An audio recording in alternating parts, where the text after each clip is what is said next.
வணக்கம். நான் ஏற்கனவே உங்களுக்கு சொல்லியிருக்கேன். அதாவது சுடு தண்ணி போய் காய வச்சு எதுக்கு நல்லது அப்படின்னு சொல்லியிருக்கேன். ரொம்ப முக்கியமான விஷயம்னா நரம்பு தளர்ச்சி வராது. அதிகமாக வாட்டர் ஹீட்ரு அதிகமாக கண்டிப்பாக யூஸ் பண்ணாதீங்க. இடம் இல்லாதவங்க இது மாதிரி விறகடுப்பு இல்லாத வைக்க முடியாத சூழ்நிலை இல்லை என்றால் தயவுசெய்து கேஸனால் சூடு பண்ணி குளிங்க.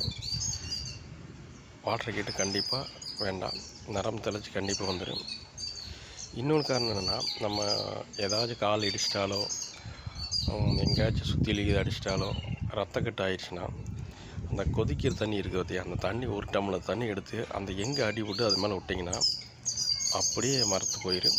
1 மணி நேரத்தில் ரெடி ஆயிடும். இதுக்கு போய் மெடிக்கலுக்கு கிளம்புவாங்க, ஊசி போட வலிக்காதுங்க பண்ணுறதுக்கு, அது ரொம்ப வேஸ்ட்டு. இந்த மாதிரி பண்ணிங்கன்னா உடனே ரெடி ஆகிடும்.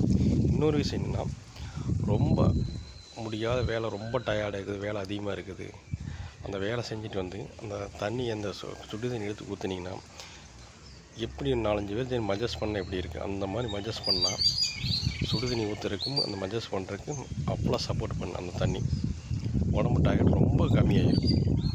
100% சூறாக போயிடும். நல்லா தூக்கம் வரும். மெயினாக தண்ணி குளிச்சு ரொம்ப வேலை செஞ்சு அதை அசதியாக வந்தீங்க அப்படின்னு குளிச்சுட்டு அந்த படுத்திங்கன்னா சுடு தண்ணியில்